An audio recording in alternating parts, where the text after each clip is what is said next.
Since its inception, the UFC has put on thousands of fights over roughly 28 years. Unfortunately, not every scheduled bout goes down as planned. In this episode, we'll be taking a look at some of the most notable matchups that never actually happened. Now, without further ado, and ranked in no particular order, let's take a look at 10 massive fights that were tragically cancelled. Number 10. Conor McGregor vs. Rafael dos Anjos. Initially, UFC 196 was supposed to feature a highly anticipated fight between featherweight champion Conor McGregor challenging Rafael dos Anjos for the lightweight belt. The Irishman had recently established himself as the sport's biggest star after defeating Jose Aldo for the featherweight title. Conversely, dos Anjos was in the midst of one of the most impressive runs in lightweight history, having won 5 in a row over the likes of Benson Henderson, Nate Diaz, and Anthony Pettis. Had the two met, it would have been just the second time in UFC history that active champions would compete for a title, with BJ Penn and Georges St-Pierre being the first. Unfortunately, a broken foot forced the Brazilian to withdraw, and the fight was sadly never rescheduled. Of course, dos Anjos' replacement was none other than Nate Diaz, who defeated McGregor at UFC 196. Number 9. Jon Jones vs. Anthony Johnson. Back in 2015, when the card for UFC 187 was being constructed, light heavyweight champion Jon Jones looked unstoppable, having secured 8 consecutive title defenses, along with a win over the previously undefeated Daniel Cormier. However, one of the most compelling matchups for Jones was heavy-handed contender Anthony "Rumble" Johnson. Sure, Jones had a more well-rounded skill set, but fans knew that a knockout artist like Johnson only needed one good shot to end his impressive run. Prior to being scheduled to face the champion at UFC 187, Johnson was fresh off back-to-back first-round knockouts over Antonio Nogueira and Alexander Gustafsson. Sadly, the bout never happened, as Jones would be involved in his infamous hit-and-run incident that resulted in a lengthy suspension. The incident would be the first of many high-profile setbacks for the troubled MMA star. His suspension resulted in a vacated title, which Daniel Cormier captured by defeating Johnson at UFC 187. Number 8. Jon Jones vs. Dan Henderson.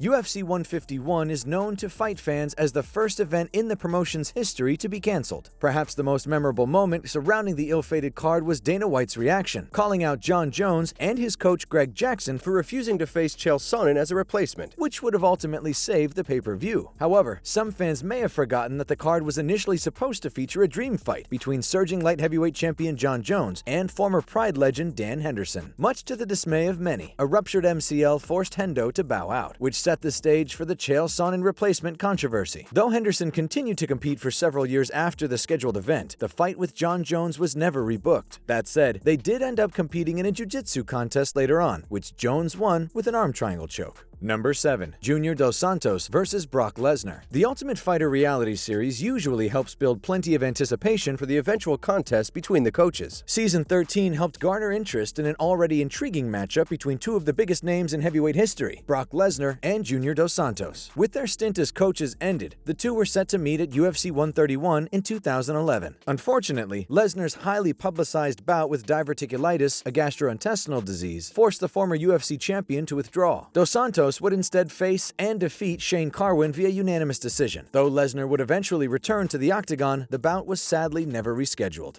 Number 6. Dustin Poirier vs. Nate Diaz. Two of the biggest names in their division, if not the entire sport of mixed martial arts, are Dustin the Diamond Poirier and Nate Diaz. In August 2018, the UFC announced that the two stars would serve as the co-main event of UFC 230, held at the iconic Madison Square Garden. However, in an unfortunate twist of fate, their date at MSG was cancelled when a hip injury forced Poirier out of the fight. Instead, a middleweight contest between Chris Weidman and Jacare Souza would serve as a replacement on the card. Remarkably, roughly 4 years after its initial conception, there is still plenty of interest among fans in a Poirier vs. Diaz meeting. In fact, both men were asking the UFC to rebook the fight earlier this year, which means we may yet see these legends meet in the octagon. Number 5. Jose Aldo vs. Anthony Pettis. For those who love dynamic striking matchups, the scheduled bout between Jose Aldo and Anthony Showtime Pettis back in 2013 was a potential dream fight in many ways. Despite coming off a highlight reel knockout over Donald Cerrone and being next in line for a lightweight title shot, Pettis instead decided to drop down to featherweight and challenge Jose Aldo for the belt. The two were set to serve as the main event of UFC 163. Tragically, a knee injury forced Pettis out of the bout, who was replaced by the Korean zombie Chan Sung-jun. The setback denied fans a bout between two of the most exciting fighters in the business at the time. Still, Pettis wouldn't have to wait long to win gold. Roughly 3 weeks after UFC 163, the Milwaukee native defeated Ben Henderson in his hometown to capture the lightweight title at the very next pay-per-view. Number Number 4. Robert Whittaker versus Luke Rockhold. One of the biggest middleweight bouts that never happened was a scheduled showdown between then-champion Robert Whittaker and former title holder Luke Rockhold. When the bout was conceived, Rockhold was just one fight removed from losing the title to Michael Bisping, but was victorious in 7 of his last 8 appearances. On the other side of the equation, Whittaker looked to be an unstoppable champion who had won 8 straight in the UFC. Moreover, the bout was scheduled to take place in Whittaker's home country of Australia at UFC 221. Unfortunately, an injury caused Whittaker to bow out. Instead, Yoel Romero would step in as a replacement and defeat Rockhold via third-round knockout. It would mark the beginning of a career downturn for Luke Rockhold, forcing the UFC to shy away from rebooking the Whittaker bout at a later date. Number 3. Dominic Cruz versus Renan Barao. UFC 169's original headliner was supposed to be a bantamweight clash between Dominic Cruz and Renan the Baron Barao with the title on the line. It's important to remember that this was the 2014 interim champion version of the Baron, a man who was unbeaten in the UFC, sporting a remarkable 31-1-1 record overall. We're not talking about the version of the Brazilian who lost his last 5 bouts in the promotion prior to being released. For his part, Cruz was already regarded as one of the all-time greats in the bantamweight division, having been a dominant champion for many years, making this a potential matchup for the ages. Of course, the injury-plagued Cruz would be unable to compete, courtesy of a pulled groin. By the time Cruz was recovered to a point where he was fighting consistently again, Barao's career had unfortunately begun to falter, thus lessening interest in the showdown fans once craved. Number 2. Shogun Rua versus Rashad Evans. For years, both Sugar Rashad Evans and Mauricio Shogun Rua were 2 of the very best in the UFC's light heavyweight division. While both men were active with the organization in their respective primes, surprisingly, the former champions' paths never crossed. That said, the UFC tried to make Evans versus Shogun a reality on multiple occasions. The two were initially supposed to compete at UFC 128 in 2011. Had it gone down, the fight would have been Shogun's first attempt at defending his newly won light heavyweight title. However, when Evans suffered a knee injury, the fight was scrapped. Rashad was ultimately replaced by John Jones, who would become the youngest champion in UFC history by defeating Shogun. Roughly 5 years later, at UFC on Fox 19, the promotion tried booking the fight for a second time. This time around, it would be the Pride legend who pulled out due to injury. As it stands, the fight will go down as potentially one of the best light heavyweight bouts we never got to see.